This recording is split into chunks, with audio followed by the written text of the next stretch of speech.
నమస్తే, welcome to mirror TV plus. Damagundam forest విషయంలో ప్రజా ప్రయోజన వాద్యంలో కీలక పాత్ర వహించిన అడ్వకేట్ ఇమ్మినేని రామారావు గారు ప్రస్తుతం మనతో పాటు ఉన్నారు. అయితే దామగుండంలో రీసెంట్గా ఫారెస్ట్ అంటే రాష్ట్ర ప్రభుత్వం నుంచి కేంద్ర ప్రభుత్వానికి అప్పగించడం జరిగింది. దేనికోసం అందరికీ తెలుసు, అది రాడర్ గురించి అని. అయితే ఇంకా ఎలాంటి పనులు స్టార్ట్ చేయకముందే కొంతమంది అక్కడ ఉన్నటువంటి నరికించడం ప్రారంభించారు. ఇది ఎవరికి తెలియని విషయం. బట్ రీసెంట్గా ఏంటంటే ఆ చెట్లను నరికేయడంతో కొన్ని మత్స్య జింకలు రోడ్ల మీదకి రావడం, లేకపోతే బయట తిరగడం, జనసంచారం చేస్తుంటే వాటిని కుక్కలు తరిమి చంపేస్తున్నాయి.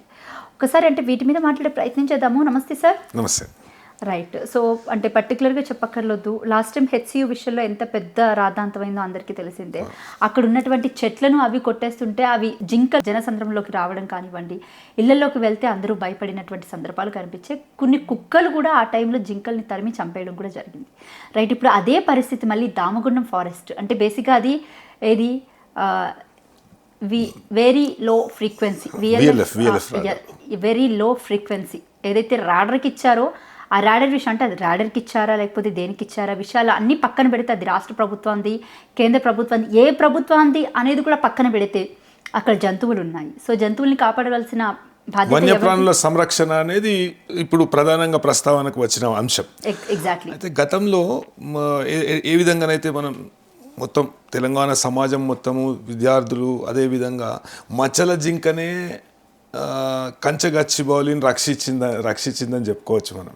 ఎందుకంటే ఎట్లయితే జింకలను కుక్కలు చంపడము, అదేవిధంగా పర్యావరణ సమతౌల్యానికి దెబ్బతీయడము, రాష్ట్ర ప్రభుత్వం ఎట్లా పడితే అట్లా గుడ్డెద్దు సైన్లో పడ్డట్టు ప్రవర్తించడము, అంటే వ్యాపారమే పరమాభివృద్ధిగా, అంటే అదే మెయిన్ టార్గెట్గా పెట్టుకొని యూనివర్సిటీ భూములను ఎట్లయితే రాష్ట్ర ప్రభుత్వం అమ్ముదామని చూసిందో, దానికి విద్యార్థి సంఘాలు కానీ, తెలంగాణలో ఉన్న వివిధ మేధావులు కానీ, అదేవిధంగా వివిధ వర్గాల నుండి వచ్చిన ప్రజలు కానీ తీవ్ర స్థాయిలో వ్యతిరేకత అనేది వాళ్ళు వ్యక్తపరిచి నిరసన ప్రదర్శనలు చేసిరు, అదేవిధంగా స్తంభింపజేసారు. ఈ విషయాన్ని గుర్తించిన ఆ దేశంలో ఉన్న అత్యున్నత న్యాయస్థానం సుప్రీంకోర్టు దీని మీద ఎటువంటి అంటే పనులు చేపట్టరాదు. ఇప్పుడు మనం ఇప్పుడు చూస్తున్నాం, నిన్న మొన్న పదుల సంఖ్యలో మచ్చల జింకలు అనేటివి మన దామగుండం అడవిలో చనిపోతున్నాయి.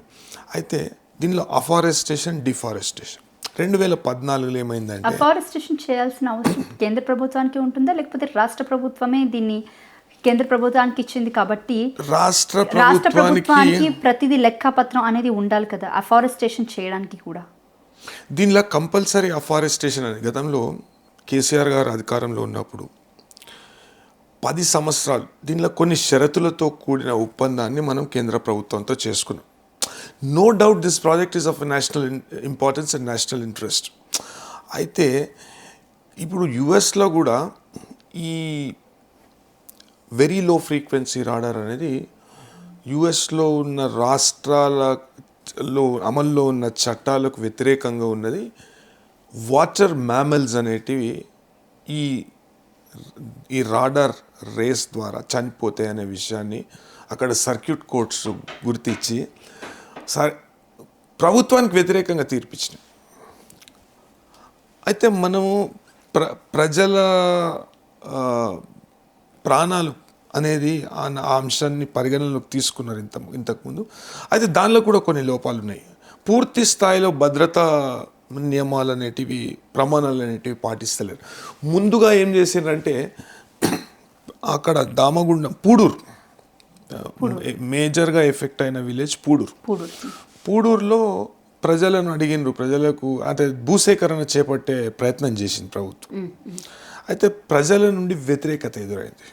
ఈడ వద్దు, ఈ రాడార్ స్టేషన్ కట్టకూరి అన్నారు ప్రజలు. తీర్మానాలు చేసిండ్రు, గ్రామ సభలు పెట్టిండ్రు. అదేవిధంగా కొంతమంది పర్యావరణవేత్తలు పెద్ద ఎత్తున ఆ టైంలో వ్యతిరేకత రావడం ఎస్ ట్రూ. ఇది చాలా మంది వరకు వచ్చింది. చాలా పెద్ద పెద్ద జర్నలిస్టులు కూడా దీని మీద పోరాటం చేశారు. బట్ కేంద్ర ప్రభుత్వం ఉన్నందువల్ల వెనక్కి తగ్గడం కూడా జరిగిందని విన్నాము. వెనుకకు తగ్గలేదు.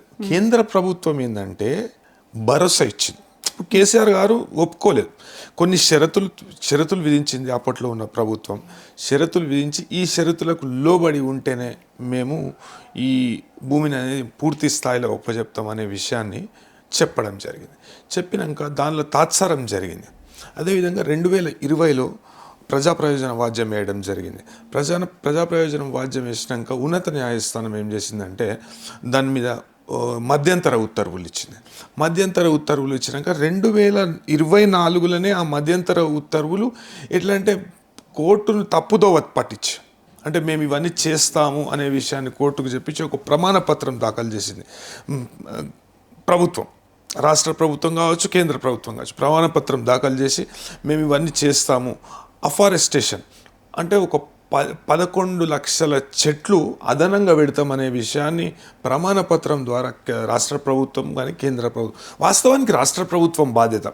ఏ విధంగానైతే 400 ఎకరాలలో పర్యావరణానికి సంబంధించి నిర్లక్ష్యం చూపెట్టిందో రాష్ట్ర ప్రభుత్వం, అదే కొనసాగుతుంది దీంట్లో కూడా. ఇప్పుడు రాష్ట్ర ప్రభుత్వం ఇన్ని రోజులు పెండింగ్ ఉన్న ఇష్యూని రాష్ట్ర ప్రభుత్వమే, ముఖ్యమంత్రి గారే సీదా పోయి ఆయనతో మోదీ గారితో మాట్లాడి, అదేవిధంగా నేవల్ ఆఫీసర్స్తో మాట్లాడి మేము ఇచ్చేస్తాము అని ఆ ప్రక్రియను తొందర పెట్టడం జరిగింది. ఎందుకు తొందర పెట్టారో నాకు అర్థమవుతలేదు. ఇప్పుడు గతంలో రాష్ట్ర ప్రభుత్వం ఏమడిగిందంటే బైసన్ పోలో గ్రౌండ్స్ కానీ, సెక్రటరేట్ కట్టడానికి బైసన్ పోలో గ్రౌండ్స్, అదేవిధంగా రక్షణ శాఖ ఆధీనంలో ఉన్న సివిల్ కంటోన్మెంట్ భూములు రాష్ట్ర ప్రభుత్వానికి బదలాయించండి అనే విషయాన్ని స్పష్టంగా చెప్పింది. అయినా కానీ వాళ్ళు తాత్సారం చేయడంతో ఆ ప్రక్రియ అనేది ఆగింది. అంటే పూర్తి స్థాయి అంటే రక్షణ శాఖ ఆధీనంలో ఉన్న భూముల మీద కనువడ్డదా నాకు తెలియదు, కానీ అదే కావచ్చు. వెంటనే పోయి కేంద్ర ప్రభుత్వానికి అది హ్యాండ్ ఓవర్ చేయడం. అయితే ఈ పాలసీ డెసిషన్ల అంటే మనము ఇప్పుడు కోర్ట్స్ కానీ ప్రజలు కానీ పాలసీ డెసిషన్ మనకు ప్రాణాలు పోయే లెక్క ఉంటే ప్రజలు తప్పకుండా తిరుగుబాటు చేస్తారు. దామగుండం విషయంలో ఒక 7 పాయింట్ తీర్మానం చేయడం జరిగింది. గ్రామ సభలు కానీ పంచాయతీలు కానీ అందరూ ఒకటి ఏంటంటే అతి పురాతనమైన ఒక గుడి ఉన్నది, రామలింగేశ్వర స్వామి గుడి. అదేవిధంగా ఒక హనుమంతుని గుడి ఉన్నది ఆడ. అయితే దానికి కేంద్ర ప్రభుత్వం ఏం చెప్పిందంటే ఇది ఈ అటవీ భూమి మధ్యలో ఉన్నది కాబట్టి దీన్ని పూర్తిగా అంటే మేము తొలగించడానికి అవకాశం లేదు, కాకుంటే మేము నిత్య పూజాధికాలు అనేటివి చేపిస్తాము. అదేవిధంగా భక్తుల సందర్శనార్థం దీనికి సపరేట్ ఒక బాట అనేది ఏర్పాటు చేసి నిన్న చూడొచ్చు ఒక వీడియో వచ్చింది. దానిలో ఒక మచ్చల జింక చనిపోయి ఆడ ఒక స్వామి చిన్మయానందన్ ఒక స్వామి ఉన్నాడు.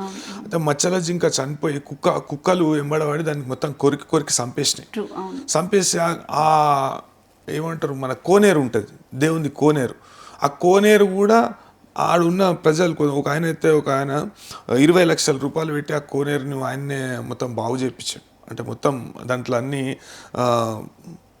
మొత్తం చెట్లు చెత్త చెదారం అంతా పడి మొత్తం నీళ్ళు అన్నీ ఖరాబ్ అయితే ఆయన సొంత పైసలతో 20 లక్షల రూపాయలు పెట్టి ఆయన ఇది చేసి రోజు గుడికి పోతాడు ఆయన. అయితే దాంట్లో మనం ఒక మచ్చల జింక తేలుతుండే నిన్న, ఎంత దారుణం అది. అయితే వీళ్ళు పూర్తిగా అంటే అప్పట్లోనే సంయుక్తంగా దీన్ని సర్వే అనేది చేయడం జరిగింది. 1400 ఎకరాలలో మొత్తం 2900 ఎకరాలు, 2900 ఎకరాలలో 1400 ఎకరాలు అనేది ఈ very low frequency radar station అనేది ఏర్పాటు చేసిన ఒకటి తిరునవేలి ఉన్నది. తిరునవేలిలో ఉన్న రాడార్ స్టేషన్తో ఆడ ఉన్న ప్రజలకు క్యాన్సర్ రావడము, అదేవిధంగా వివిధ రోగాలు రావడం, చర్మ సంబంధిత వ్యాధులు రావడం అనేది జరుగుతుందని అప్పటి నుండి కంప్లైంట్లు, ఎన్నో ప్రజా ప్రయోజన వాద్యాలు కూడా. ఒకటి జానథన్ హర్ అని ఒక ఆథర్ ఉంటాడు, ఆయన ఒకటి సివిల్ యాక్షన్ అని రాసిండు. అయితే అది గతంలో అమెరికాలో ఇదే విధంగా ఒక ఫ్యాక్టరీ ఏర్పాటు చేయడంతో అందరికీ క్యాన్సర్ వచ్చి అంతుపట్టని క్యాన్సర్ వచ్చి అందరు చనిపోతుంటే దాని మీద ఒక న్యాయవాది ప్రజా ప్రయోజన వాద్యం వేస్తాడు. దాని తర్వాత ఒక డిస్ట్రిక్ట్ కోర్టులో ఓడిపోతే హైకోర్టుకి తీసుకుపోయి అట్లా కొనసాగుతుంటుంది. అదేవిధంగా ఈ లో ఫ్రీక్వెన్సీ రాడార్ వల్ల అంతర్జాతీయంగా కూడా ఈ లో ఫ్రీక్వెన్సీ రాడార్స్ అనేటివి ఏర్పాటు చేయడంలో ఎన్నో నియమాలు నిబంధనలు ఉంటాయి. అది దాన్ని ఊరవుతల ఏడునో తీసుకుపోయి పెడతారు. అయితే మనం హెచ్యు విషయంలో చూసుకుంటే హెచ్యులో మొత్తం విద్యార్థులందరూ సంఘటితమై దాన్ని ఆపిరు. ఈడ ఏంటంటే ఊరవుతల ఉన్నది కాబట్టి ఇంకొకటి పూర్తి స్థాయిలో రక్షణ శాఖ అధికారులు ఆడ బందోబస్తు ఏర్పాటు చేశారు. ఇంకొకటి ఏంటంటే ఒప్పందం, రాష్ట్ర ప్రభుత్వానికి కేంద్ర ప్రభుత్వానికి జరిగిన ఒప్పందంలో ఏం చెప్తారంటే ఆడ ఈ పనిచేసేటోళ్ళు తాత్కాలిక నివాసం కానీ శాశ్వత నివాసం కానీ ఏర్పాటు చేసుకోవద్దు. ఇప్పుడు మొత్తము పనిచేసేటోళ్ళు ఈ జిమ్కల్ చనిపోయిన కారణం ఏంది, వీళ్ళు ఏం చేస్తారంటే తాత్కాలిక నివాసం షెడ్లు గిట్లా ఏర్పాటు చేసుకుంటారు, ఆడనే వంటలు చేసుకుంటారు. ఇంకొకటి ఏంటంటే ఆడ కట్టెల పొయ్యిలు కానీ వంట చెరుకు కానీ ఆడ చెట్లు కొట్టద్దు. అది ఒప్పందంలో భాగంగా ఉన్నది. ఈ విషయాలన్నీ పాటిస్తలేరు, ఈ విషయాలన్నీ పాటించారేమో, దీనికి పూర్తి స్థాయిలో ప్రమాణం అంటే మాకు అధికారికంగా ఈ ఒప్పందాలన్నీ కేంద్ర ప్రభుత్వం ప్రజలకు ఇచ్చిందా లేకపోతే రాష్ట్ర ప్రభుత్వం, కేంద్ర ప్రభుత్వం, ఇప్పుడు భూమి ప్రభుత్వాలు కలిపి ప్రజలకు ఇచ్చారు.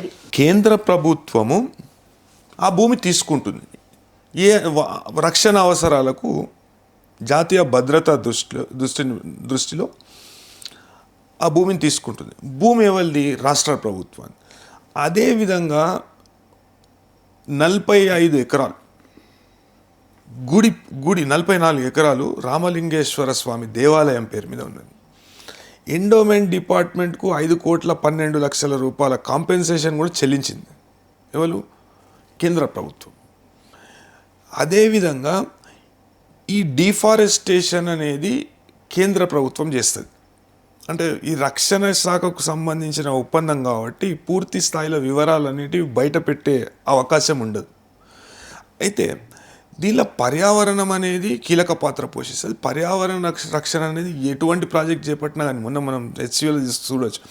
హెచ్సియూ విషయంలో ఏమైంది, మీరు మాకు అవన్నీ సంబంధం లేదు, మీరు దీన్ని ఈ భూమిని ఎందుకు వినియోగిస్తారు, స్టేట్ పాలసీ ఏందని మేము అడుగుతలేం.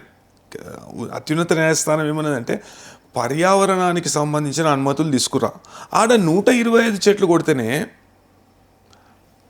అత్యున్నత న్యాయస్థానం అంత సీరియస్ అయింది. ఇక్కడ కొన్ని వేల చెట్లు కొట్టేసారు. మొన్నటికి మొన్న ఒక 200 ఎకరాల అటవీ భూమి, మొత్తం అడవి, మొత్తం ఆ రోజు వర్షం పడుతుండే, చల్లటి చలి, మొత్తం అగ్గి తలిగి 200 ఎకరాలు కాలిపోయిందని చెప్తారు. ఎంత దారుణం అది. వర్షం పడుతుంటే అగ్గి తగిలి ఎలా కాలిపోతుంది? కాలింది. ఇప్పుడు నిన్న ఒక వీడియోలో జిమ్కలను తీసుకుపోతారు. అయితే ఇప్పుడు పరిపాటిగా మారింది ఏంటంటే, ఏదైనా వీడియో వస్తే వీళ్ళు మార్ఫింగ్ చేసిండ్రు, లేకుంటే వాళ్ళే తయారు చేసి ఇట్లా ప్రజలలో అభద్రతా భావాన్ని కలిగిస్తారు అనే విషయాన్ని చెప్తున్నారు. అంటే మొత్తం ఫారెస్ట్ డిపార్ట్మెంట్కు సంబంధించిన వ్యక్తులు, ఫారెస్ట్ గార్డ్స్, ఫారెస్ట్ వెహికల్, దాని రిజిస్ట్రేషన్ నంబర్లతో సహా దాంట్లో ఉన్నది. ఆ జిమ్కని తీసుకుపోతారు, లోకల్ వెటర్నరీ సెంటర్కు తీసుకుపోతారు. అంటే దీని మీద రాష్ట్ర ప్రభుత్వం స్పందిస్తలేదు అసలు. ఏ విధంగానైతే ఆడ జిమ్కలు లేవు, గుంటనక్కలే ఉన్నాయంటే దీనిలో అట్లా అన్నీకి లేదు. ఎందుకంటే సంయుక్తంగా ఏదైతే సర్వే చేసినప్పుడు దాంట్లో వివిధ రకాల ప్రాణులు ఉన్నాయని, వీటి పేర్లు ఈ మచ్చల జింకలు కావచ్చు, లేకుంటే దానికి అవిటికంటే కొన్ని. మీ దగ్గర అవి ఉన్నాయా? ఉన్నాయి డాక్యుమెంట్స్ ఉన్నాయా? ఉన్నాయి. అంటే వివిధ రకాల ప్రాణులు, వన్యప్రాణులే కాకుండా నాకు తెలిసి చాలా వరకు మిగతా పర్యావరణాన్ని విడిచిపెట్టేసి వన్యప్రాణులను గుర్తించిన అప్పట్లో ఎవరైతే సర్వే చేసినారో అధికారులు, ఫారెస్ట్ అధికారులు, ఫలానా వన్యప్రాణులు దీంట్లో ఉన్నాయి అనే విషయాన్ని స్పష్టంగా చెప్పారు. స్పష్టంగా చెప్పి రాష్ట్ర ప్రభుత్వం బాధ్యత, ఎన్నున్నాయి అని లెక్క కూడా ఉంటుంటుంది కదా, ఎన్ని ఉన్నాయి అనేటి లెక్కలేదు. పోనీ ఏవే ఉన్నాయి అనేటి ఒకసారి చెప్పండి. చెప్తాం. మనం ఏం చేసామంటే, ఇప్పుడు ఇదేంటంటే 2019 ఇది ఒక letter ministry of environment and forest ఏం చేసిందంటే, అప్పట్లో ఉన్న ఆంధ్రప్రదేశ్ ప్రభుత్వానికి ఒక లేఖ రాసింది. ఈ లేఖ సారాంశం ఏంటంటే, మేము విఎల్ఎఫ్ స్టేషన్ నేవల్ బేస్ అనేది ఇక్కడ ఏర్పాటు చేస్తాం పూడూరు విలేజ్లో. అయితే 1174 హెక్టేర్స్ ఆఫ్ ఫారెస్ట్ ల్యాండ్స్. ఈ ఫారెస్ట్ ల్యాండ్ మేము ఎందుకు తీసుకుంటున్నామంటే, ఈ భూమిని సేకరించనీకి కొద్దిగా టైం పడుతుంది కాబట్టి ఈ ఫారెస్ట్ ల్యాండ్ అనేది మీరు ఇవ్వండి అంటే వివిధ షరతులతో రాష్ట్ర ప్రభుత్వం మేము ఉపజెప్తాం అనే విషయాన్ని దీనిలో ఈ లెటర్లో స్పష్టీకరించి ఈ లెటర్ వచ్చేసి 15th January 2014. ఓకే. దాని తర్వాత ఇన్స్పెక్షన్ అనేది చేయడం జరిగింది. ఇన్స్పెక్షన్లో పలానా జీవరాశులు ఉన్నాయి దీంట్లో అనే విషయాన్ని ఇప్పుడు ఇంకొకటి పొల్యూషన్ కంట్రోల్ బోర్డు కూడా షరతులతో కూడిన అనుమతులు ఇచ్చింది. అయితే వీళ్ళు దీంట్లో ఈ పర్యావరణాన్ని కానీ లేకుంటే ఈ ప్రాణులను కానీ రక్షించే బాధ్యత రాష్ట్ర ప్రభుత్వాన్ని. వీళ్ళు ఏం చేశారంటే దీనికి సంబంధించి కంపల్సరీ అఫారెస్టేషన్ అనేది ఒక స్కీమ్ పెట్టిరు. ఇప్పుడు ఇదేంటంటే ఫీల్డ్ ఇన్స్పెక్షన్. ఈ ఫీల్డ్ ఇన్స్పెక్షన్లో సంయుక్తంగా పాల్గొన్నారు. దీంట్లో ఏం చెప్తారంటే పలానా చెట్లు ఉన్నాయంటారు. ఇప్పుడు ఈ we have inspected Damagundam reserve forest block in Vikarabad forest range.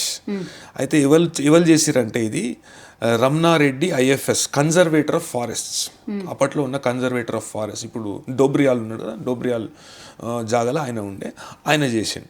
అయితే Damagundam forest block proposed for division in favour of commodore chief staff officer.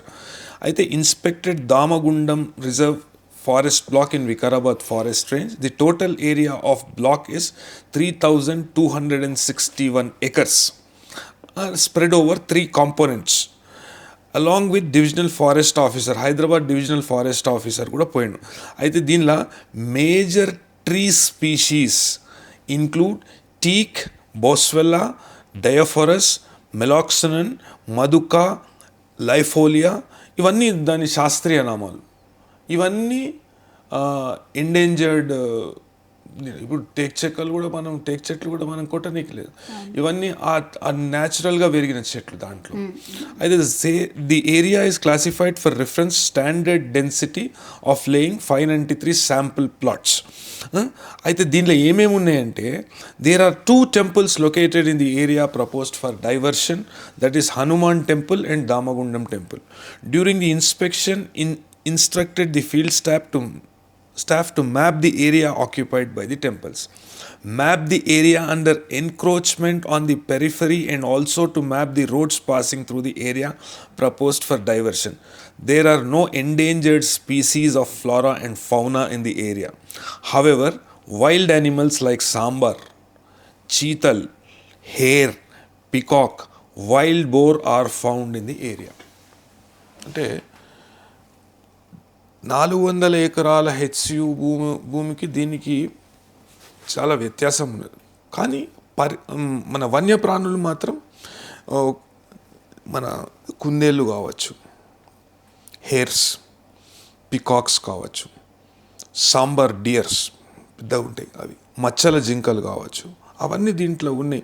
Wild bores అంటే అడవి పందులు కావచ్చు, అవన్నీ దీంట్లో ఉన్నాయని అప్పట్లోనే ఇన్స్పెక్షన్ చేసినప్పుడే అటవీ శాఖ అధికారులు చెప్పారు. ఇప్పుడు మనలాంటి వాళ్ళు రాష్ట్ర ప్రభుత్వాన్ని ఈ విషయం మీద క్వశ్చన్ చేస్తే, ఫర్ ఎగ్జాంపుల్ మీరు అంటే కేంద్ర ప్రభుత్వానికి ఈ భూమి ఇవ్వడం జరిగింది, రైట్? అది రాడర్కి ఇచ్చారో ఈ విషయాలకు ఇచ్చారో పక్కన పెడితే ఇక్కడ ఉన్నటువంటి జంతువుల సంగతి ఏంటి, అవి వైల్డ్ ఎనిమల్స్ కావచ్చు లేకపోతే నార్మల్గా ఎండేంజరస్ ఏవైతే ఉన్నాయో అవి కూడా రక్షిత ప్రాణులు కావచ్చు, ఇవన్నీ కూడా పక్కన పెడితే కనుక వీటిని వేరే ప్లేస్కి ఏమైనా తరలిస్తున్నారంటే అక్కడ ఇంకా పనులు ప్రారంభించలేదు కదా అని అంటారు వాళ్ళు. పదుల సంఖ్యలో చనిపోతున్నాయి.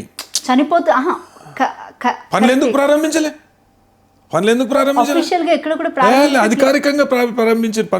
అధికారికంగా ప్రారంభించారు. దీనిలో ఏమైందంటే రాష్ట్ర ప్రభుత్వానికి కేంద్ర ప్రభుత్వానికి ఒక ఒప్పందం జరిగింది. మీరు కంపల్సరీ అఫారెస్టేషన్ కొరకు 7,000 చిల్లర కోట్ల రూపాయలు అనేటిది డిపాజిట్ చేయాలని రాష్ట్ర ప్రభుత్వం కోరడం జరిగింది. అది మరి సెంట్రల్ కేంద్ర ప్రభుత్వం డిపాజిట్ చేసింది. ఓకే, అఫారెస్టేషన్ ఎక్కడ చేస్తాము అనేది కూడా నామ్స్ ఉంటాయేమో. అఫారెస్టేషన్ చేయందే డిఫారెస్టేషన్ చేయొద్దని కూడా ఉన్నది దాంట్లో. కరెక్ట్, ఒక ప్లేస్ అంటూ ఉంటుంది కదా అఫారెస్టేషన్ చేయడానికి కూడా. ఏడున్నది? రాష్ట్ర ప్రభుత్వం బాధ్యత అది.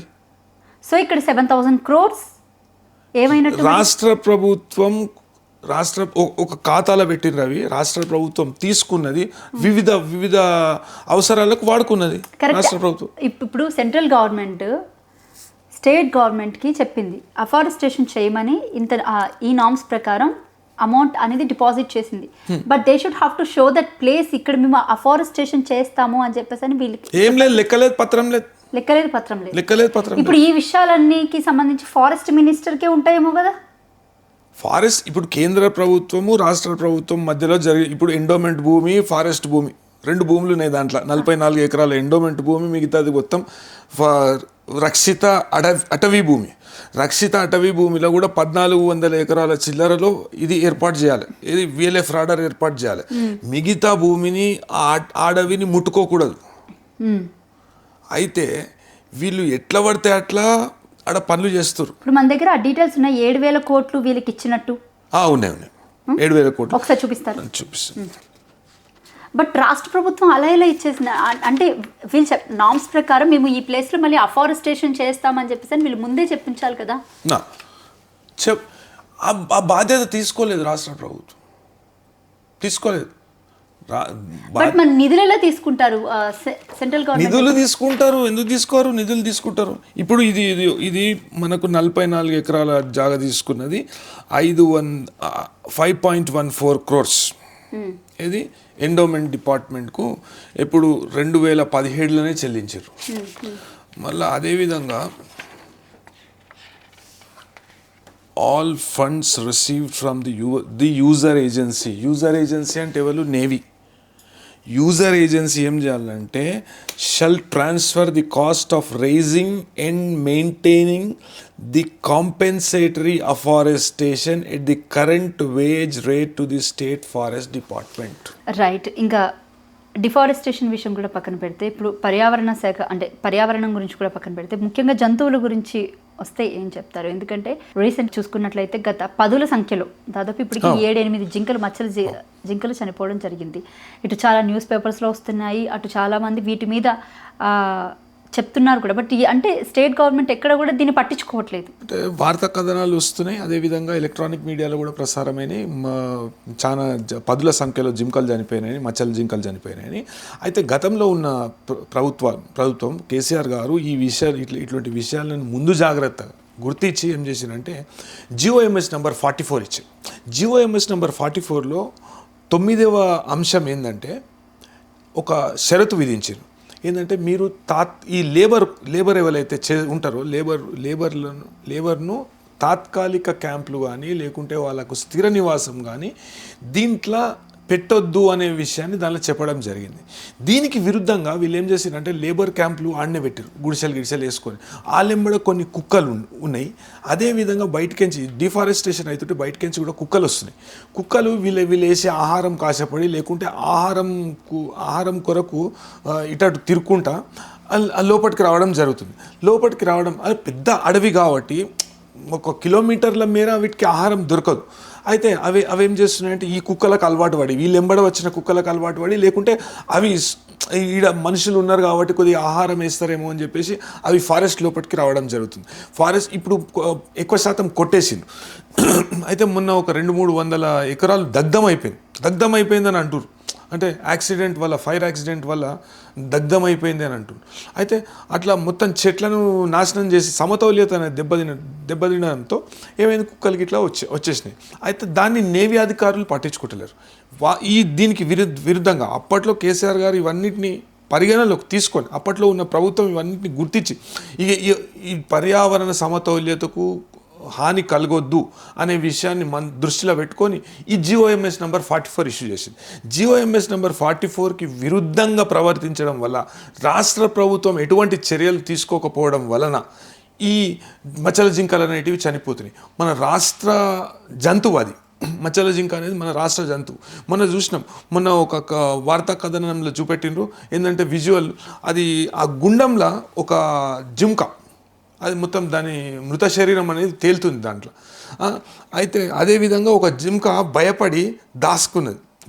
అది మొత్తం ఆ గుడికాడ చిన్న గుండం మధ్యలో ఒక చిన్న గుడి ఉంటుంది, రామలింగేశ్వర స్వామి గుడికి. ఆడ భయపడి జాక్కున్నది. ఎంత దయనీయమైన పరిస్థితి అంటే.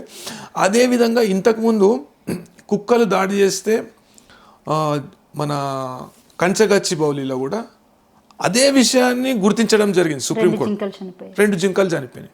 అదే విషయాన్ని సుప్రీంకోర్టు గుర్తించడం, సుప్రీంకోర్టు దృష్టికి తీసుకురావడం జరిగింది. అయితే ఈ విషయం దాని తర్వాత సుమోటోగా కేసు తీసుకొని ఫర్దర్ గా స్టెప్స్ తీసుకుంది. Public interest litigation number 3. అదే ఆ రోజు వాస్తవానికి మనం హైకోర్టు ముందట నా వాదనలు నేను ప్రజెంట్ చేస్తున్నా. అదే టైంలో 345కు సుప్రీంకోర్టు వినేసి పూర్తి స్థాయిలో మధ్యంతర ఉత్తర్వులు ఇవ్వడం జరిగింది, ఆపడం జరిగింది. అయితే ఈ విషయాన్ని కూడా సుప్రీంకోర్టు ఇప్పుడు రాష్ట్ర ప్రభుత్వానికి అసలు పట్టి లేకుండా అయిపోయింది. దీనిలో ఈ జీవోలో ఉన్న షరతులు అమలు పరుస్తుందా లేదా కేంద్ర ప్రభుత్వం, లేకుంటే నేవీ. ఇప్పుడు అది పాలసీ డిసిషన్. రాడార్ కట్టడం అనేది పాలసీ డిసిషన్. అయితే రాడార్ కట్టడంతో జాతికి ఒక మంచి జరుగుతుంది, మేలు జరుగుతుంది, రక్షణ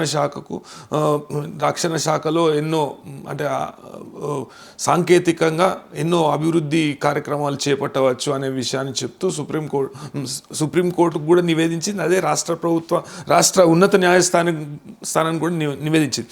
ఇంతకుముందు ప్రజా ప్రయోజన వాద్యాలలో కేంద్రం కానీ రాష్ట్ర ప్రభుత్వాలు కానీ కౌంటర్లు వేసినప్పుడు ఇదే విషయం, ఇది జాతి ప్రయోజనాల కొరకు చేపట్టిన ప్రాజెక్ట్ కాబట్టి దీనిలో ఎన్నో అంశాలు ముడిపడి ఉంటాయి, దీన్ని ఎంత త్వరగా మనం చేస్తే అంత మంచిగా ఉంటుంది అనే విషయాన్ని చెప్పి. అయితే ఈ ప్రాజెక్ట్ మనం ఎవరు కూడా అడ్డుపడతలేరు, ప్రజలు కూడా అడ్డుపడతలేరు.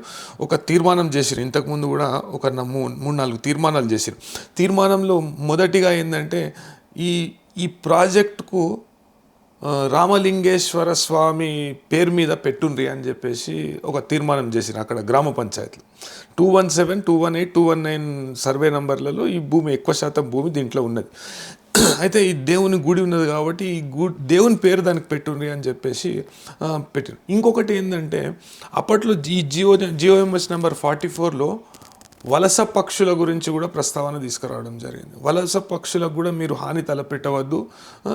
అదేవిధంగా ఈ వంట చెరుకు అంటే వాళ్ళు మైగ్రేటరీ లేబర్ వస్తారు కాబట్టి ఆడికి దీనిలో చెట్లు కొట్టొద్దు. ఎంత తక్కువైతే అంత తక్కువ పర్యావరణానికి హాని అనేది మీరు నివారించండి. ఎంత తక్కువైతే అంత తక్కువ, హౌ మచ్ ఎవర్ లో you can avoid the damage మీరు చేయండి, ఆ డ్యామేజ్ అనేది అవాయిడ్ చేయండి, కంటైన్ చేయండి అని చెప్పేసి ఈ జియో మనం గతంలో ఉన్న ప్రభుత్వం ఇవ్వడం జరిగింది. అయితే దీనిలో ఉన్న నియమాలను లేకుంటే దీనిలో ఉన్న షరతులను పూర్తి స్థాయిలో అమలు పరచాలంటే ఇప్పుడున్న ప్రభుత్వం, ఇప్పుడు ఫారెస్ట్ మినిస్టర్ కానీ అదేవిధంగా ఎండోమెంట్ మినిస్టర్స్ కానీ చొరవ చూపాలి. ఇప్పుడు రామలింగేశ్వర స్వామి గుడి విషయంలో అది అత్యంత పురాతనమైన ఆలయం. ఆ విషయంలో ఏంటంటే నేవీ వారు కూడా అదేవిధంగా కేంద్ర ప్రభుత్వం కూడా ఏం చెప్పిందంటే మేము ఆ గుడిని తీసుకుపోయి వేరే జాగాలో పెట్టలేం కాబట్టి అడవి మధ్యలో మేము తీసుకునే జాగా మధ్యలో ఉన్నది కాబట్టి దీనిలో 3 అంశాలు.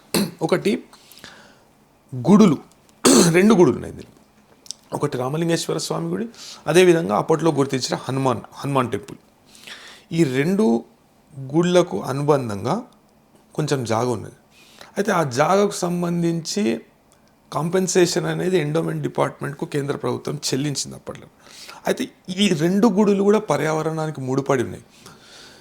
రామలింగేశ్వర స్వామి గుడి గుండంలో నీళ్ళు ఏడికెళ్ళి వస్తాయి, ఎటు పోతున్నాయి, మొత్తం సంవత్సరం మొత్తం పచ్చగా ఉంటుంది, అది మొత్తం పూర్తిగా నీళ్ళతో ఉంటుంది అది. అయితే అది అంతుపట్టని రహస్యం. అసొంటివి వాటిని మనము కాపాడాలి. అది జాతీయ ఆస్తి అది. అయితే దాన్ని కాపాడాలి. అది అంటే భక్తుల సెంటిమెంట్తో ముడిపడి ఉండొచ్చు, అదేవిధంగా కొంచెం శాస్త్రీయతతో ముడిపడి ఉండొచ్చు. అదేవిధంగా మీరు చెప్పేది మూసీ నదికి సంబంధించిన స్టార్టింగ్ పాయింట్ అదే కదా మీరు చెప్పేది? మూసీ నది అనంతగిరి కొండల నుండి పుడుతుంది. ఇది రామలింగేశ్వర స్వామి గుడిలో ఒక గుండం ఉంటుంది. ఆ గుండంలో నుంచి నంది లోపల నుంచి వాటర్ వస్తాయి, అక్కడి నుంచి స్టార్టింగ్ పాయింట్ అని విన్నాను నేను. లేదు, అనంతగిరి నుండి స్టార్ట్ అవుతుంది. అనంతగిరి అవతల ఈ గుడి అవతల అనంతగిరి నుండి మొదలవుతుంది. అయితే ఈ అప్పట్లో ఉన్న ఏమంటారు ఇంజనీరింగ్ వ్యవస్థ అది మనకు అర్థం కావాలంటే ఇంకొన్ని వందల సంవత్సరాలు పడుతుండొచ్చు. అయితే ఇట్లాంటి వాటిని మనం ప్రొటెక్ట్ చేయాలి. అదేవిధంగా ఆడ ఉన్న వన్యప్రాణులు, 2వ అంశం ఏంటంటే వన్యప్రాణులకు ఎటువంటి హాని తలపెట్టకుండా ప్రాజెక్టు చేస్తే అది మంచిదని నా భావన. అయితే దీంట్లో ఏంటంటే నేవీ రాష్ట్ర ప్రభుత్వానికి లేకుంటే కేంద్ర ప్రభుత్వానికి మధ్యలో సమన్వయ లోపం, రాష్ట్ర ప్రభుత్వానికి చిత్తశుద్ధి లేకుండా ఈ జియోని అమలుపరచదామనే చిత్తశుద్ధి లేకుండా ఎట్లా పడితే అట్లా గుడ్డెద్దు సేన్ల పడ్డట్టు వాళ్ళను పనులు చేసుకోనికి అనుమతులు ఇచ్చి వీళ్ళు చూడకపోవడము. అదేవిధంగా ఈ జియో అమలు అవుతుందా లేదా అనే విషయాన్ని అంటే గట్టిగా అమలు పరచాలి కదా. దీనిలో పర్యావరణానికి సంబంధించిన అంశాలు ఉన్నాయి, అదేవిధంగా వన్యప్రాణులకు సంబంధించిన అంశాలు ఉన్నాయి. ఇప్పుడు మచ్చల జింకలు చనిపోతున్నాయి, అవి కుక్కల దాడిలో చనిపోతున్నాయి. ఇప్పుడు దాంట్లో ఫారెస్ట్ డిపార్ట్మెంట్ వాళ్ళు అక్కడ లోకల్స్ గ్రామస్తులు ఏం చేస్తారంటే వాళ్ళకి ఫోన్ చేస్తారు, ఆడ ఇట్లా మచ్చల జింకలు చనిపోతున్నాయి, అదేవిధంగా కుక్కల దాడిలో ఇప్పటిదాకా 10ల సంఖ్యలో చనిపోతున్నాయి అనే విషయాన్ని చెప్తూ వాళ్ళు ఫోన్ చేసి వీళ్ళు ఏం చేస్తారంటే తీసుకుపోయి ఆ చచ్చిపోయిన జింకని తీసుకుపోయి ఆ వీడియోలో కూడా వచ్చింది ఫారెస్ట్ డిపార్ట్మెంట్కు సంబంధించిన వ్యక్తులు, అదేవిధంగా ఫారెస్ట్ డిపార్ట్మెంట్కు సంబంధించిన వెహికల్. అంటే ఇప్పుడు రాష్ట్ర ప్రభుత్వానికి అస్సలు పట్టి లేకుండా ఈ విషయంలో జియోఎంఎస్ నంబర్ 44 అనేది పూర్తి స్థాయిలో అమలు పరిస్తే తప్ప ఈ విధ్వంసం అనేది ఆగదు. ఇది పర్యావరణ విధ్వంసం. గతంలో 400 ఎకరాలలో ఇదే విధంగా రాష్ట్ర ప్రభుత్వం చేపట్టిన పర్యావరణ విధ్వంసాన్ని మనం తాత్కాలికంగా ఆపగలిగినాం. అయితే అప్పట్లో వాళ్ళు కామెంట్ కూడా చేయడం జరిగింది. ఆ స్థాయిలో ఉన్న మినిస్టర్ స్థాయిలో ఉన్న వ్యక్తులు కూడా ఏం కామెంట్ చేశారంటే ఇవన్నీ ఏఐ ద్వారా సాంకేతికత ద్వారా పుట్టించిన వీడియోలు, ప్రజలను తప్పుదోవ పట్టించడానికి వీళ్ళన్ని ఇట్లా వీడియోలు సర్క్యులేట్ చేస్తున్నారు అనే విషయాన్ని ఇప్పుడు నిన్న మొన్న తీసుకున్న వీడియోస్, దామగుండంలో తీసుకున్న వీడియోస్ నాకు వచ్చినాయి, సామాజిక మాధ్యమాలలో వచ్చినాయి, ప్రసార మాధ్యమాలలో వచ్చినాయి, అదేవిధంగా పత్రికలలో ఫోటోలు కూడా వచ్చినాయి. అయితే దాంట్లో ఫారెస్ట్ డిపార్ట్మెంట్కు సంబంధించిన వ్యక్తులు ఒక పాపం ఒక జిమ్కి అయితే ఆ చిన్న కోనేరులా ఒక చిన్న గుడి లెక్క ఉంటుంది, ఆడికి పోయి కూర్చుంది పాపం. ఒకటైతే దాని మృతదేహం అనేది ఆ గుండంలో తేలుతుంది. ఎంత దారుణం అది. కుక్కల దాడిలో చనిపోతున్నాయి. అదే కుక్కలను అటవీ జంతువులకు హాని తలపెట్టే విధంగా కుక్కలను దాంట్లోకి ఓనిచ్చుడే ఫస్ట్ ఆఫ్ ఆల్ తప్పు. ఆ విషయాన్ని ఫారెస్ట్ డిపార్ట్మెంట్ గుర్తించకపోవడం, అదేవిధంగా ప్రభుత్వం గుర్తించకపోవడం అనేది రెండవ తప్పు. ఈ జీవోలో క్లియర్గా చెప్పడం జరిగింది. 9వ అంశం, ఈ జీవోల 9వ అంశము ఒక షరతు విధించడం జరిగింది. ఏంటంటే ఈ దీంట్లో పనిచేసేటోళ్లకు దానిలో తాత్కాలిక నివాసాలు కానీ స్థిర నివాసాలు కానీ దానిలో ఏర్పాటు చేసుకోవద్దనే విషయాన్ని దానిలో చెప్పడం జరిగింది. మీరు తాత్కాలిక నివాసం వీళ్ళు వచ్చి ఆడ గుడిసెలు వేసుకొని లేకుంటే వాళ్ళకు ఒక షెడ్లు కట్టించి ఆడనే ఉండటం, ఆడనే సంసారం చేయడం, అదేవిధంగా వాళ్ళు ఎంబడ కొన్ని కుక్కలు వేరే జంతువులు రావడం, వీటిని చూసి ఇప్పుడు ఇవి జంతువులు ఏంటంటే ఫారెస్ట్లో ఉండే జంతువులు ఏంది మనుషులను చూసి కానీ వేరే బయటికి వెళ్ళి వచ్చిన జంతువులను కానీ చూసి కానీ బెదురుతాయి. అప్పట్లో కొంతమంది వెటర్నరీ డాక్టర్స్ మన గచ్చిబౌలి విషయంలో ఏం చెప్పారంటే వీటికి చూసి వేరే జంతువులను చూసి ఇవి మొత్తం ఫారెస్ట్లో ఉంటాయి కాబట్టి డిఫారెస్టేషన్ చేసినప్పుడు వేరే జంతువులు బయటకించి వేరే జంతువులు వస్తే ఇవి భయపడి లేకుంటే మనుషులను చూసి భయపడి వీటికి హార్ట్ అటాక్ వచ్చే అవకాశం కూడా ఉంటుందని చెప్పారు. అయితే ఈ విషయంలో అయితే కుక్కలు అటాక్ చేసి చంపినాయి మొత్తం. ఇంకొక జింకని అయితే ఇప్పటిదాకా ఒక 6-7 జింకలు చనిపోయినాయంట. అయితే ఒక జింకకి అయితే పాపం మొత్తం గొంతు కొరికేసినాయి, అది మొత్తం రక్తం మారుతుంది. దాన్ని తీసుకుపోతుండ్రు, మొత్తం దాన్ని మొత్తం కట్టేసి ఫారెస్ట్ డిపార్ట్మెంట్ వాళ్ళు తీసుకుపోతారు. మినిమం ట్రీట్మెంట్ కూడా అవైలబుల్ లేదు. అంటే ఇప్పుడు ఎంత దారుణమైన పరిస్థితి ఉన్నదో మనం ఆలోచించవచ్చు. ప్రాజెక్టుకు తెలంగాణ సమాజం వ్యతిరేకంగా లేదు. అదేవిధంగా అప్పట్లో ఆడ ఉన్న దగ్గరలో ఉన్న విలేజెస్ పూడూరులో ప్రాథమికంగా పూడూరులోనే ఎక్కువ జాగా పోయింది. అయితే పూడూరు పక్కకున్న విలేజెస్ కూడా ఏం చేసిరంటే ఒక తీర్మానం చేసింది, గ్రామ పంచాయతీలన్నీ కలిసి ఒక తీర్మానం చేసినాయి. ఏంటంటే రామలింగేశ్వర స్వామి పేరు పెట్టుండ్రు ఈ ప్రాజెక్ట్కి. అదేవిధంగా వన్యప్రాణులకు ఎటువంటి ఇబ్బంది రాకుండా చూడండి. దీనిలో అది మచ్చల జింకలు ఉన్నాయి, అదేవిధంగా ఈ హేర్స్ అంటే మన కుందేళ్ళు ఉంటాయి కదా, కుందేళ్ళు ఉన్నాయి, ర్యాబిట్స్ ఉన్నాయి, మళ్ళా ఏదులు ఉన్నాయి, మన ఇవి ఉన్నాయి, అడవి పందులు ఉన్నాయి, ఇటువంటి వన్యప్రాణులన్నీ ఆడ ఉన్నాయని అప్పట్లోనే గుర్తించారు. అయితే కేంద్ర ప్రభుత్వం కూడా దీని మీద దృష్టి సారించాలి. కేంద్ర ప్రభుత్వం నా బాధ్యత కాదు, నేను రాష్ట్ర ప్రభుత్వానికి చెప్పిన అఫారెస్టేషన్ చేసిన అని, నేను జీవోకి విరుద్ధంగా ప్రవర్తిస్తా, నేను కోర్టులో ఒక మాట చెప్తా, ఈడొక రాష్ట్ర ప్రభుత్వం కూడా ఇప్పుడు ఉన్న రాష్ట్ర ప్రభుత్వం కూడా కోర్టులో ఒక మాట చెప్తుంది, ఆడ జరిగేది దానికి వ్యతిరేకంగా ఉన్నది. పూర్తి స్థాయిలో ఈ జీవోని అమలు పరిస్తే తప్ప ఈ విధ్వంసం అనేది ఆగదు. మీరు చేయకుండ్రి, పని చేయకుండ్రి, మీరు ఈ విధ్వంసం ఆపుండ్రి, లేకుంటే పని చేయకుండ్రి. ఈ రాడారు ఇంకా కన్స్ట్రక్షన్ కాలేదు, ఇప్పుడు ఇంకా పనులు జరుగుతున్నాయి, ఇంకా చాలా టైం పడుతుంది. రాడార్ కన్స్ట్రక్షన్ చేయాలంటే ఇంకా చాలా టైం పడుతుంది. అంతలోపట మీరు పూర్తి స్థాయిలో ప్రకృతిని విధ్వంసం చేస్తాము, వన్యప్రాణులను చంపేస్తాము, అదేవిధంగా మేము ఎట్లా పడితే అట్లా చట్టానికి విరుద్ధంగా ప్రవర్తిస్తాము, మేము ఎటువంటి అనుమతులు తీసుకోము, మాకు ఇష్టం ఉన్నట్టు మేము చేస్తామంటే సమాజం మాత్రం ఊరుకో. అదేవిధంగా మేము సుప్రీంకోర్టు వరకు కూడా దీన్ని తీసుకుపోతాం, ఈ ఇష్యూని తీసుకుపోతాం. ఏ విధంగానైతే కంచె గచ్చిబౌలి విషయంలో మేము తీసుకుపోయినాము, ఈ విషయాన్ని కూడా సుప్రీంకోర్టు వరకు తీసుకుపోయి రాష్ట్ర ప్రభుత్వం మెడలు వంచి మీ జియోని ఇంప్లిమెంట్ చేసే విధంగా మేము చూస్తాం. రైట్. ఇంకా రీసెంట్గా హైదరాబాద్లో జరిగినటువంటి ఫైర్ ఇన్సిడెంట్ ఏదైతే ఉందో చాలా పెద్ద యాక్సిడెంట్ అని చెప్పచ్చు. దాదాపు ఆల్మోస్ట్ 17 మెంబర్స్ డైడ్, అందులో 8 మంది చిన్నపిల్లలు ఉండడం జరిగింది. సో అంటే కాంపెన్సేటివ్ కింద 5 lakhs అనేది ఎక్స్గ్రేషియా ప్రకటించారు ప్రభుత్వం. కాంపెన్సేషన్ అనేది దానికి సొల్యూషన్ కాదు. ఇట్లా పానాలు పోతుంటే మేము ఖజానా నుండి తీసిస్తాము అనేది అత్యంత అవినీతిమయమైన శాఖ మున్సిపల్ శాఖ. ఎంత దారుణం అంటే పైసలు ఇస్తే ఎట్లా పడితే అట్లా కట్టుకోవచ్చు. మనం కళ్ళతో చూస్తున్నాం, ఎన్ని కోట్లు చివాట్లు పెట్టినా కానీ, కోట్లు మొట్టికాయలు వేసినా కానీ, కోట్లు జిహెచ్ఎంసీకి సంబంధించిన అధికారులను పిలిచి ఇట్లా చేయొద్దు అనే విషయాన్ని చెప్పినా కానీ, ఇప్పుడు చిన్న క్షేత్రస్థాయిలో పనిచేసే వ్యక్తుల మీద కూడా ఏసీబీ రైడ్లు జరిగితే 100 కోట్లు వాళ్ళ దగ్గర బయటపడుతున్నాయి. అత్యంత అవినీతిమయమైన శాఖ. అది పానాలు పోతున్నా వీళ్ళకి లెక్కలేదు. GOMS నంబర్ 168 అని ఒకటి ఉంటుంది. దానిలో కొన్ని నిబంధనలు ఉంటాయి. వాణిజ్య సముదాయాల విషయంలో ఏవైతే నిబంధనలు పాటించాలో ఆ నిబంధనలు హైదరాబాద్లో కాదు, ఏడ కూడా పాటిస్తలేరు, పెద్ద పెద్ద మాల్స్ తప్ప. అయితే దీని వలన ప్రాణ నష్టం జరుగుతుంది. ఆస్తి నష్టం విడిచిపెట్టారు, ప్రాణ నష్టం జరుగుతుంది. ఇవాళ ఎంత దారుణం అంటే 17 మంది, దాంట్లో 8 మంది పిల్లలు, అంటే 3 తరాల వాళ్ళు ఉన్నారట దాంట్లో. 3 తరాల వాళ్ళు. మేము చిన్నప్పుడు ఆడ పతంగులు అనుకొని పోతుంటాం గుల్జార్ హౌస్లో. ఆడ అప్పట్లో గచ్చిబౌలి, సాగ్ బౌలి, దూద్ బౌలి ఇవన్నీ వాటర్ బాడీస్ పేర్లు, బాయిల పేర్లు ఇవి. ఇంజన్ బౌలి, పుత్లీ బౌలి ఇవన్నీ అప్పట్లో మేము చిన్నగా ఉన్నప్పుడు పతంగులు కొనుక్కొని పోతుంటాం ఏడికి, గుల్జార్ హౌస్కి. అయితే దానిలో ఎంత చిన్నగా ఉంటుంది, దాని మీద ఒక 2 ఫ్లోర్లు కట్టుడు.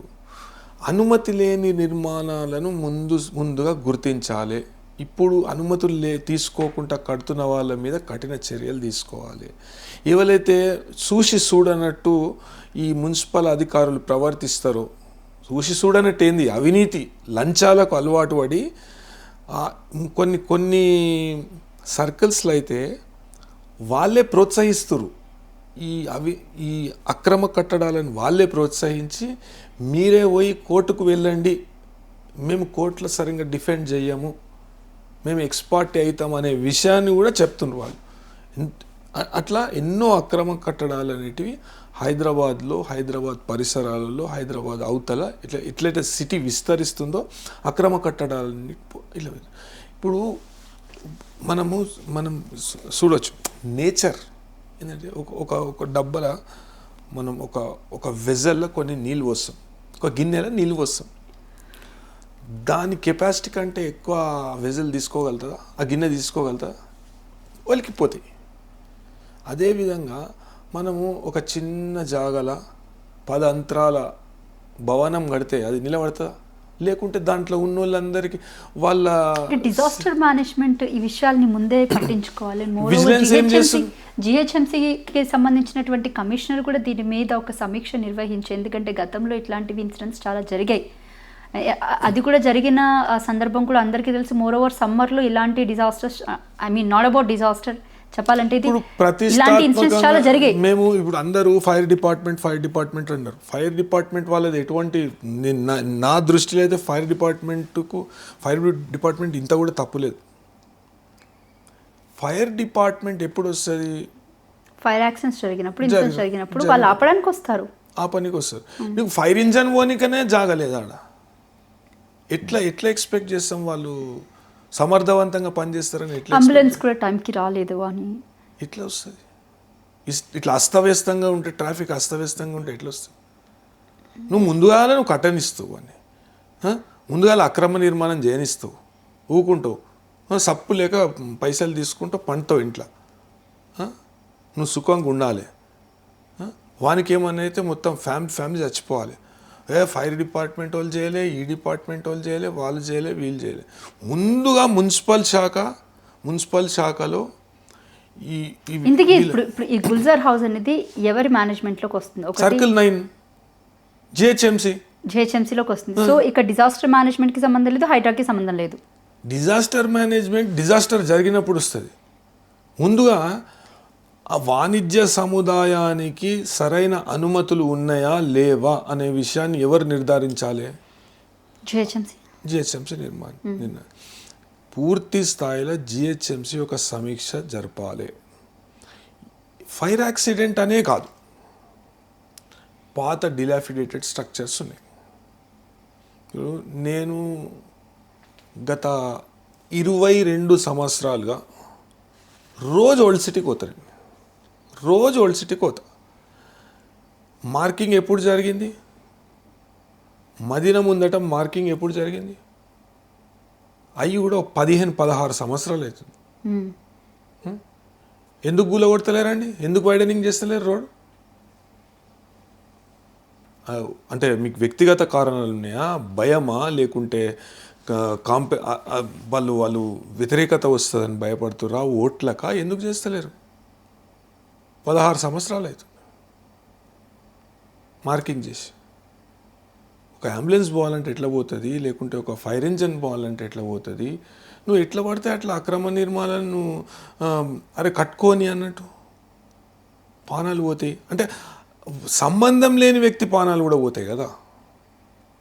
సమయానికి అంబులెన్స్ పోని కారణం అని 3 తరాల వాళ్ళు చనిపోయారంటే 17 మంది ఒక ఫైర్ యాక్సిడెంట్లో చనిపోవడం అనేది చాలా దారుణం. ఒకటే కుటుంబానికి సంబంధించిన చాలా మంది ఉన్నారు. ఒకటే కుటుంబం 3 తరాల వాళ్ళు, చిన్న పిల్లలు చనిపోయారు. 8 మంది చిన్న పిల్లలకి ఏం సంబంధం?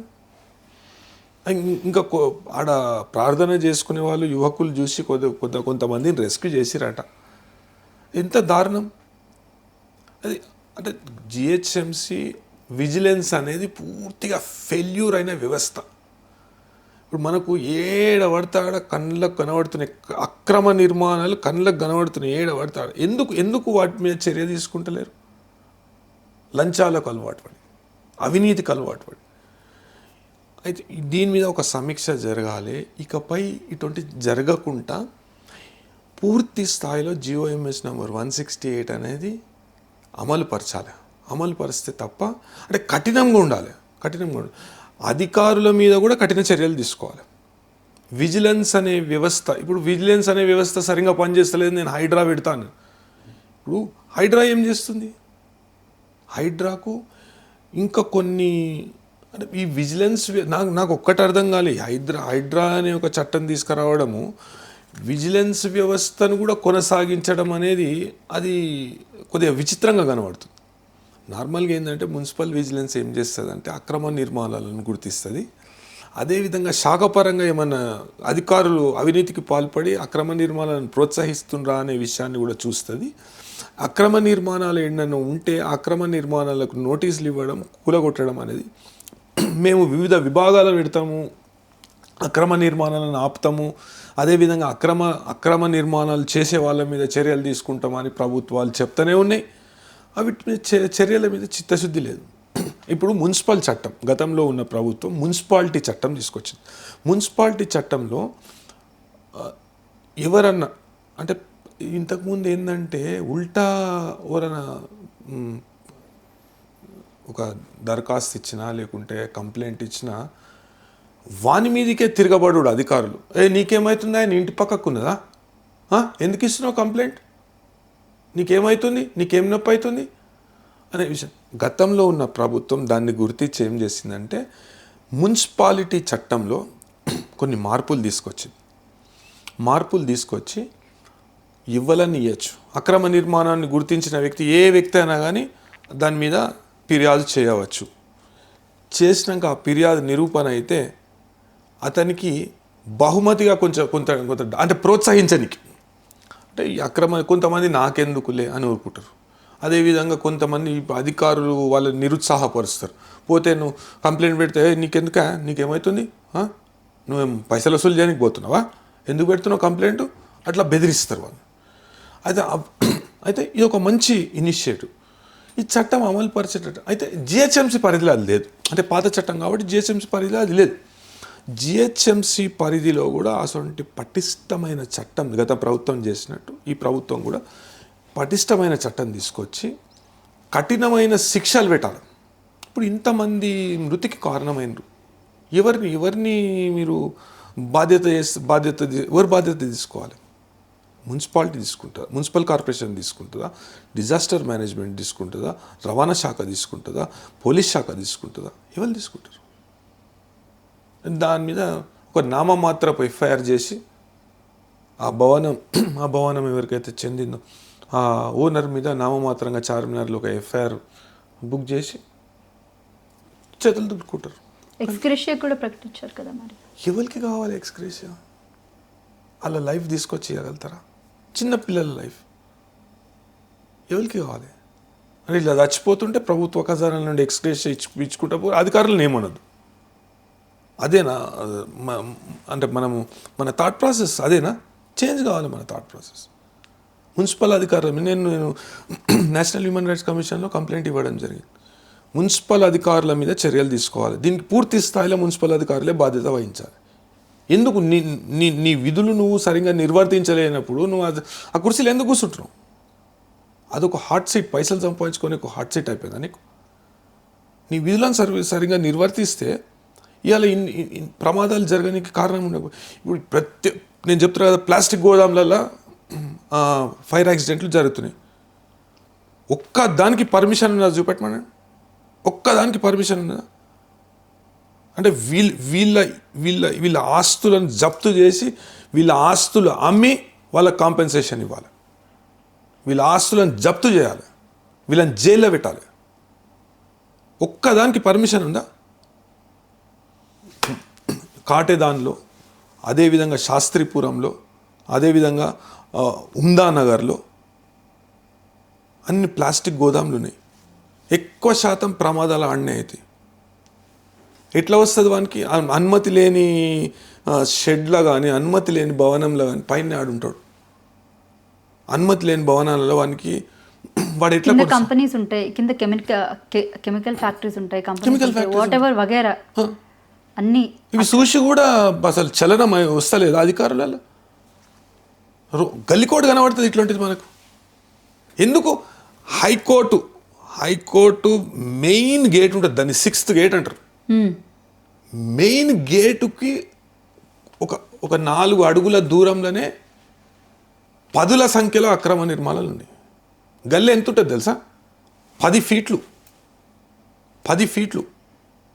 నేను తీసుకుపోయి చూపిస్తాను. అదే సర్కిల్ 9కి సంబంధించిన అధికారులను తీసుకుపోయి చూపిస్తాను. నేను చర్యలు తీసుకుంటారా? 10 ఫీట్లు ఉంటుంది. ఫైర్ ఇంజన్ కాదు కదా, అంబులెన్స్ పట్టదు. రెండు 2 వీలర్లు ఇట్లా వస్తే ఆపోజిట్ డైరెక్షన్లో 2 2 వీలర్లు వస్తే ఇద్దరికి పోనీకి జాగుండదు. అంత కంజెస్టెడ్ ఉంటాయి ఆ గల్లీలు. ఒక్కో దగ్గర బయటికి 10 ఫీట్లు ఉంటుంది, లోపలికి పోతే నేరో అయిపోతుంది. 6 ఫీట్లు అవుతుంది, 7 ఫీట్లు అవుతుంది. అంటే మనం కోర్టు పరిధిలోకి వచ్చి కోర్టుల కేసు వేస్తేనా మన న్యాయమూర్తులు గుర్తించేది, లేకుంటే కోర్టులు గుర్తించేది? ఈ బాధ్యత ఎవరు తీసుకోవాలి? అధికారులు కాదు ఇది. అంటే వాడు ఫైర్ యాక్సిడెంట్ అయితే 100ల మంది చచ్చిపోతారు ఆడ. ఏమన్నా డిజాస్టర్ అయిందంటే, ఏదైనా బిల్డింగ్ కూలిపోయిందంటే కొన్ని 100ల మంది చచ్చిపోతారు. పట్టి లేదు. ఆడు కట్టేటోడు కడతాడు, పైసలు ఇచ్చి వీళ్ళకి అవినీతి చేసి వాడు కట్టేటోడు కడతాడు. మరి సంబంధం లేని పానం పోతే, అంటే వాని ఇంట్లో పానాలు పోతే ఇంత శరం తప్పిన వ్యవస్థన. అయితే దీనిలో పూర్తి స్థాయిలో GOMS నెంబర్ 168 అనేది అమలుపరిచి వీళ్ళ మీద కఠిన చర్యలు తీసుకోవాలి. ఇక ముందు అది మేము ఇస్తాం, కాంపెన్సేషన్ ఇస్తాం, చేతులు దులుపుకుంటాం, లేకుంటే ఒక FIR చేస్తాం, చేతులు దులుపుకుంటాం అంటే కాదు. అట్లా కాదు. దీని మీద కఠిన చర్యలు ఉండాలి. రాష్ట్ర ప్రభుత్వానికి చిత్తశుద్ధి ఉంటే దీని మీద తప్పకుండా చర్యలు తీసుకోవాలి. ఏ విధంగా అయితే మున్సిపాలిటీ చట్టం, హైడ్రా అన్నారు. హైడ్రా చట్టం ఏంది? ప్రభుత్వ ఆస్తులను రక్షిస్తాము అనేది ప్రాథమికంగా చెప్పడం జరిగింది. హైడ్రా అనే చట్టం అది ఎందుకు తెచ్చిరో అసలు మనకు కొద్దిగా కన్ఫ్యూజన్. ఎందుకంటే వేరే చట్టాలు అమల్లో ఉండగా ఒక కొత్త చట్టం తీసుకురావడం, కొత్త బాడీని అనేది కాన్స్టిట్యూట్ చేయడం అనేది కొద్దిగా అంటే నాకు కూడా కొత్తగా అనిపిస్తుంది. సరే,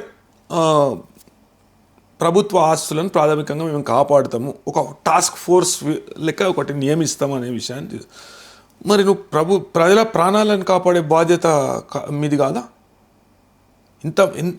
ఇంతమంది అమాయకులు ప్రాణాలు కోల్పోతారు ఈ GHMC అధికారుల అవినీతి వల్ల, శాఖాపరమైన సమన్వయ లోపం వల్ల ఎంతమంది ప్రాణాలు కోల్పోతున్నారు.